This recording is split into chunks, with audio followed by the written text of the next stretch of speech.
سلام، اومدم با دومین ویدیوی آنباکس چنلم. من امروز 2 تا بسته دارم، 2 تا شال و 2 تا روسریه. روسریه رو برای مامانم گرفتم، شالا رو برای خودم.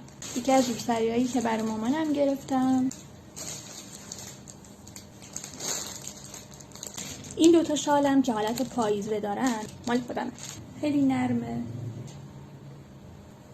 یه حالت مخملی داره. این شال و روسری‌ها رو من از این سایت میخرم. این سومین باریه که ازشون خرید میکنم و تا به حال ناراضی نبودم و مشکلی نداشته. خیلی هم سریع همیشه میفرستن. بریم بسته بعدی که خیلی جذاب. کتابخانه نیمه شبه، خودم خوندم، خیلی هم خوشم اومد و هدیه میدیم به دوستم، ببینیم اونم خوشش میاد یا نه. من خودم یکی دارم که یه عزیزی بهم هدیه کرده، اینم هدیه میدیم به خواهر بزرگم.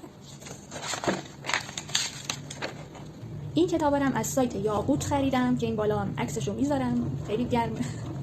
از سایت یاقوت خریدم که خیلی هم سریع ارسال کردن و اولین بارم بود خرید می‌کردم ولی میدونستم که معتبره. ممنونم که تا اینجای ویدیو با هم بودید. قدردان لایک و کامنت و حمایتاتون هستم. امیدوارم از این ویدیو لذت برده باشید. خدا نگهدار.